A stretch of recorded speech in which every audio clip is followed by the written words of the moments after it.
My name is Emily Moore. My daughter, Isabella, was 12 when she was in a car accident, resulting in her becoming deaf. The doctor said there was nothing physically wrong, but she stopped reacting to our words. A year after the accident, my husband said something unimaginable. "That failure is not my daughter. You take care of her by yourself." My husband thrust a divorce paper at me, with his name already signed. I was momentarily stunned. Surely, we don't need to divorce. It's not Isabella's fault, it was an accident. I've reached my limit.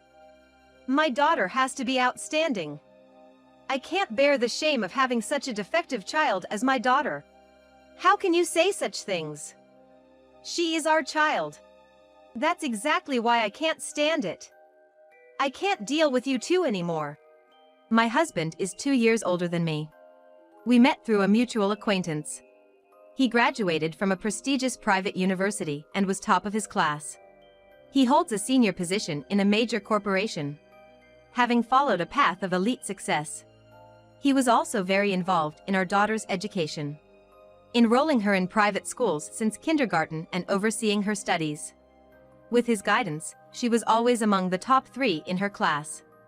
But after the accident, she lost interest in studying, and her grades dropped significantly. My husband, a perfectionist, couldn't tolerate our daughter's academic struggles. However, getting divorced now would be difficult for me. As a stay-at-home mom, I had no savings to raise our daughter on my own. Can't you reconsider the divorce? If you leave us now, how are we supposed to live? That's not my problem. I'll pay child support, of course, so you should just find a part-time job and earn some money. It's time for you to face the consequences of relying on my income all this time.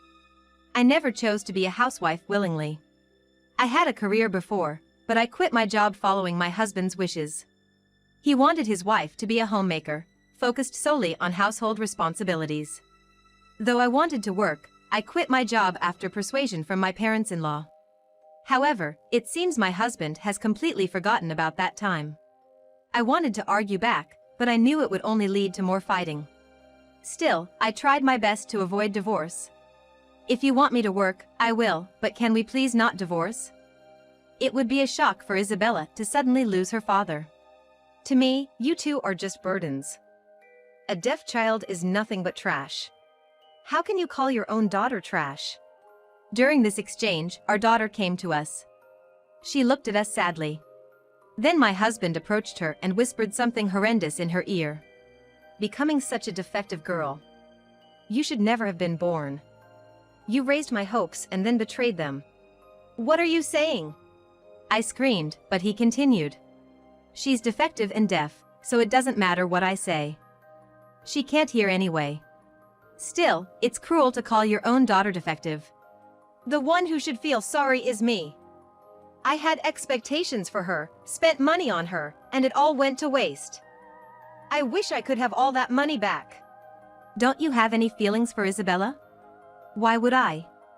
Who wants to be with a disgusting, defective child? Take this daughter, she's yours now. Seeing my husband's attitude, I made up my mind. Staying with him would only bring us more unhappiness. I have to protect my daughter. I glared at my husband, who was laughing vulgarly in front of me. "What's with that look? Got something to say?" "No, I have nothing more to say. I'll raise her by myself." As I said this, my husband's face lit up with a pleased smile. It was clear he had no more love for us. "Then sign the divorce papers." "All right." He handed me the pen, and I signed the divorce papers. I never imagined my marriage would end so abruptly, but I had no regrets. At that moment, I was only thinking about my daughter's happiness. The next day, my husband left with only the essentials. The apartment was in his name, so I started looking for a new place to live. When I told my parents about the divorce, they said they would support us for a while. But I couldn't rely on my parents forever.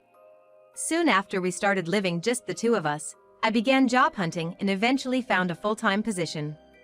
Gradually, my daughter began to smile more. Perhaps life with her father had been stifling. I regretted not ending the marriage with my ex-husband sooner. About 6 months after the divorce, a shocking truth came to light. One day, while I was doing housework, my daughter grabbed my clothes. "What's wrong?" I could tell she wanted to have an important conversation. After finishing the chores, we sat down in the living room to talk. We usually used paper and pen to communicate. But when I offered her the notebook, she shook her head vigorously. "What's wrong?" "Mom." I couldn't believe my ears. My daughter hadn't spoken a word since the accident. But it was indeed her voice. "Isabella, you can speak." She nodded slightly. It seemed my voice reached her. "Did you suddenly start hearing again?" She shook her head. After a pause, she began to slowly reveal a truth she had been hiding. "The truth is, I didn't really lose my hearing in the accident. I've just been pretending not to hear all this time." "Is that so? Why did you lie about it?" My daughter began to cry, clearly recalling painful memories. I gently rubbed her back. "You don't have to talk about it if it's too hard for you." "It's okay. Dad's constant pressure to study was too much for me. I couldn't tell you, Mom, but whenever my grades dropped even a little, he would hit me." "What?" Then my daughter took off her jacket, revealing scars on her back. Apparently, these were from my husband hitting her. Thinking back, Isabella had suddenly started refusing to bathe with me. She must have been trying to hide her injuries. She had been threatened by my ex-husband not to tell anyone about the wounds. Seeing her tears, I was filled with anger towards him. But there was nothing I could do now. I felt incredibly frustrated. "I'm sorry, I didn't realize.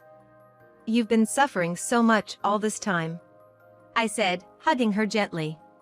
She continued to cry for a while, likely holding back her feelings for a long time. Once she calmed down, my daughter spoke with determination. "I refuse to be defeated by Dad. I'll get into a better university and work at a better company than him. I want to prove him wrong." Her eyes were filled with a fighting spirit. My daughter had been pretending to get lower grades while living with my ex-husband, but in reality, she had been studying secretly. As her mother, I naturally intended to support her if she was motivated. I decided to firmly support my daughter going forward. "I'm always on your side, Isabella. If you want to work hard at something, I think you should go for it." Saying this, I held her hands. My daughter smiled happily. "I knew you'd say that, Mom. I'm glad to be your daughter." Her words made me so happy I almost cried. I'm truly blessed to have her as my daughter. Even without a partner, having my daughter by my side was enough for me. Afterward, I explained my daughter's hearing situation to my parents and her school teachers. My parents understood her desire to work hard at her studies and offered financial support. Her teachers, understanding the situation, promised to pay more attention to her. We had many people around us offering support, which was a great help. My daughter then worked hard and got accepted into the top-ranked school in our county as the top student. Considering our family circumstances, she chose a public high school. She continued to excel in high school, maintaining top grades. Though there were times when her grades slipped or she struggled, she remained positive.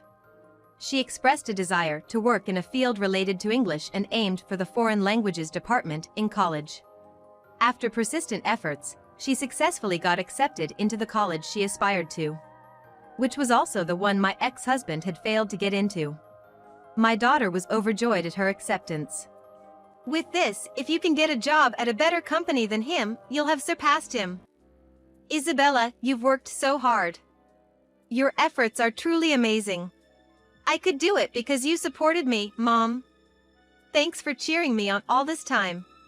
Of course. You are my precious daughter, after all." Hearing this, Isabella smiled brightly. I am so happy she is my daughter.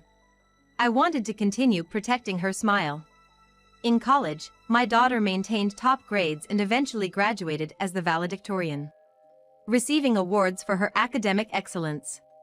After graduation, she landed a job at a major multinational corporation.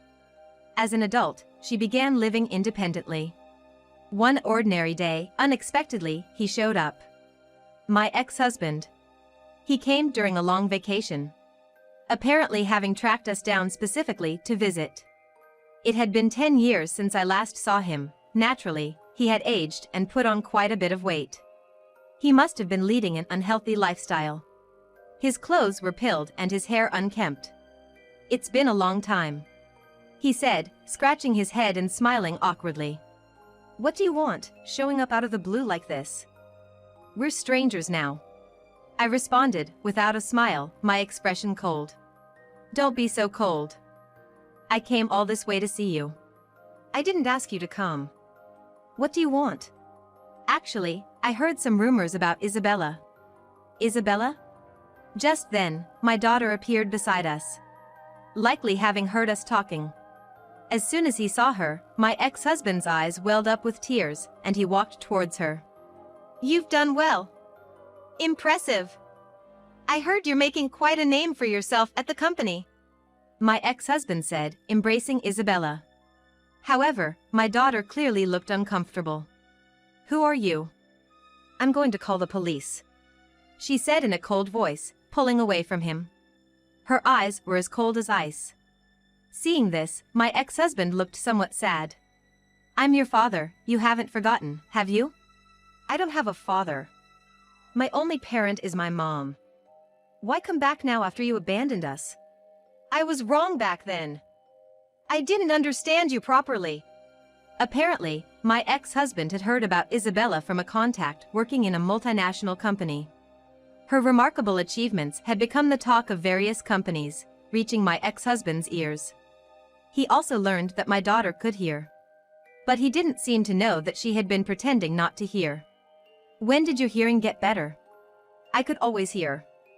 I just pretended not to because I disliked you." My ex-husband was taken aback by her revelation, clearly unsettled. "Is that true?" "Yes. So I remember everything you said to me when you and Mom got divorced. You called me defective, remember?" "That." My ex-husband fell silent, unable to respond. It seemed he hadn't forgotten those times either. Then he deeply apologized to my daughter. "Can't you forgive and forget the past?" "I've been reflecting. I was terrible to you back then. It was all my fault." My ex-husband, with tears in his voice, offered his apologies. But even seeing him like this, I couldn't forgive him. He was the one who had made our daughter suffer. It seemed Isabella felt the same way. "You betrayed Mom too, right? How can I forgive you just because you apologize now? I don't ever want to see your face again, so please leave." My daughter coldly rejected him. She then hid behind me, putting distance between herself and my ex-husband. "She's made herself clear. Can you please leave now? You don't belong here. I came here wanting to start over with you too.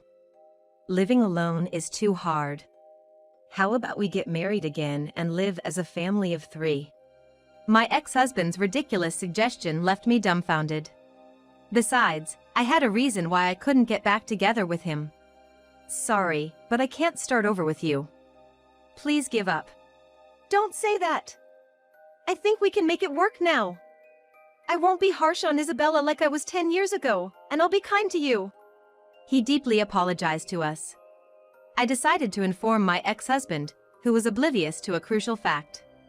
Actually, I got remarried 3 years ago. "Remarried?" My ex-husband exclaimed in shock. It had been 10 years since our divorce. It wasn't strange for me to have remarried. But he seemed overly surprised. "You got remarried? It's been 10 years since our divorce. It's not that surprising, is it? And you didn't notice the wedding ring on my finger?" I showed him the ring on my left hand. Apparently, he hadn't noticed it, being too engrossed in the conversation. We deliberately didn't put up a nameplate at our house, which is probably why he didn't realize it. 2 years ago, I married a man 2 years older than me whom I met at work. He's a great father who cares deeply for my daughter. It seems she is quite fond of him too. We were living many times happier than when we were with my ex-husband. My ex-husband seemed quite shocked to learn about my remarriage. "Why would you marry someone else when I'm still around? We're divorced, so I'm free to live my life however I want. We're strangers now, aren't we?" Then, my daughter spoke up. You have the nerve to come back after cheating on Mom and leaving us. She muttered this to my ex-husband. And I could see him visibly pale. What are you talking about? I never cheated. Remember when I said I was pretending to be deaf? I heard you clearly on the phone with your mistress. You divorced Mom because you wanted to be with her, right? I guess you're here because you've broken up with her now. Truth be told, I hadn't known about my ex-husband's affair until my daughter told me. After the accident, he had blatantly talked to his mistress in front of my daughter. He used to leave home often back then. Probably to meet her.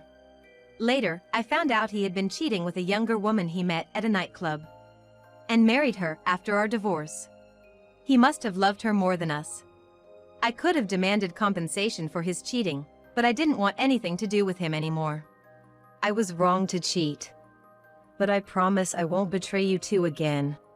Look, I'm already remarried, okay? Even if you apologize, there's no way we can get back together. Despite my words, it seemed my ex-husband wasn't ready to give up. He must have had some pressing reasons to want to reconcile with us so desperately. Then, without being asked, my ex-husband began to talk about what happened after our divorce. I broke up with her 2 years ago. Her? The woman you had an affair with? Yeah. Apparently, his mistress at the time was 29 years old. 16 years younger than him. After marrying her, they didn't have any children and lived together as a couple. She quit her job to become a housewife, but soon started neglecting household chores and pushing them onto him. She also got into host clubbing, spending his money recklessly. When he confronted her, she would explode in anger. Her parents even came to blame him, making him weary of the marriage. He struggled to get a divorce due to strong opposition from her parents. But finally managed to after she cheated on him with another man. It seems he didn't demand any alimony. After the breakup, I became distrustful of women and lost my focus at work. Then I made a big mistake at the company. A few months after their split, he was fired from his job. I was surprised to hear how drastically his life had changed. So, what are you doing now? I managed to find another job, but my salary has been cut in half. Even if it's half, you were earning well before. That should be enough to live on your own, right? Well, about that. He seemed hesitant to say more. It was irrelevant to me, but he continued talking. I've recently fallen into gambling due to stress. I have about $60,000 in debt now. Before marrying me, my ex-husband had a phase where he was addicted to gambling. He quit for our marriage.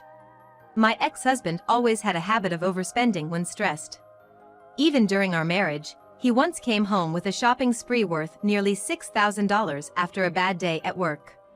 It seems his character hasn't changed. You're not expecting me to pay off your debts, are you? But since you're living in such a nice house, you must have some money, right? I'm not asking to get back together, just lend me some money, please. He begged me.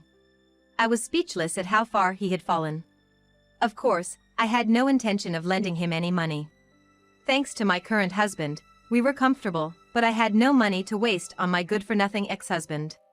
Why don't you borrow from a consumer finance company or even a loan shark? I've already borrowed up to the limit from those places, and they've said no more loans. And I can't afford to increase my debt anymore. With my current job, I don't see any pay raise in the future. My ex-husband seemed reluctant to leave. Irritated, I began to lose patience. Can you stop already? We have plans to go out as a family of 3. My husband is coming home soon, so it's better for you to leave now. Just promise to lend me the money, and I'll go right away. He grasped my hands. Don't touch me. I shook off his hands forcefully. He looked at me with tearful eyes. Why? You're being persistent. We have our own lives. If you keep insisting on staying, I will really call the police. You're so harsh. The man who used to boss me around was nowhere to be seen. Seeing my ex-husband break down in tears, I couldn't help but wonder why I ever married him. I couldn't see any redeeming qualities in him from my current perspective. As we were having this exchange, my husband came home. He frowned at the sight of my ex-husband sobbing at the entrance. I had shown my husband a picture of my ex before. And since he's good at remembering faces, he immediately recognized him. "What are you doing here?" my husband asked in a cold voice. "You are." "I'm Emily's husband." Tall and with handsome, actor-like features. My husband looked quite the opposite of my ex, who seemed a bit jealous. "Do you need something from my wife and daughter? They seem bothered by you, so please leave." "But I still have things to discuss." "Like what?" "Well, I'm a bit short on cash." "That has nothing to do with my wife. You're just in trouble because of your own actions, so please don't involve her." My ex-husband looked annoyed. But my husband stood firm. "If you continue to disturb us, I'll call the police immediately. We're close to the station, and I know some officers who can come quickly." My ex then turned a pleading look towards me. "You've always wanted to get back with me, right?" "What? What are you talking about? You didn't want to divorce me back then. I'm thinking of taking good care of both of you from now on."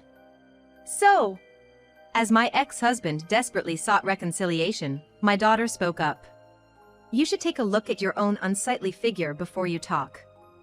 Who would want to live with a dirty, obese man like you? Our current dad is handsome and kind, and we're proud of him. Maybe you should try to dress more like him. If both your appearance and character are rotten, nobody will want to be around you." Her words seemed to deeply wound him as he began to cry. "Please leave now. We're going out for dinner, the three of us." "You really won't give us another chance?" "Don't be ridiculous. Who would want to get back with an unhygienic, broke man like you? Talk such nonsense in your dreams." "I see. All right." Resigned and dejected, my ex turned away and left. After this, we never saw him again. After my ex left, we went to the upscale restaurant we had planned on. It was a really happy time, enjoying a leisurely meal together as a family of three for the first time in a while. From what I heard through acquaintances, my ex-husband continued his unhealthy lifestyle and eventually developed diabetes. His condition became serious, and he had to be hospitalized. Since then, he had to quit his job and is struggling to pay his hospital bills while dealing with debt. After our divorce, he was estranged from his relatives, and his parents had already passed away, so he had no one to turn to. He never maintained any close friendships, so no one visits him in the hospital, and he's fighting his illness alone. It's a harsh reality, but he might end his life in loneliness. I have no sympathy for him. It might sound cruel, but I think he should endure the loneliness he deserves for making our daughter suffer. Meanwhile, my daughter continues to excel at her job, earning recognition and handling important tasks. She's also in a relationship with a man she met after becoming a working adult. She seems to be considering marriage with him. I've met him. He's a genuinely nice young man who always greets us cheerfully, and both my husband and I like him. Moving forward, I plan to enjoy my life while I wish for my daughter's happiness.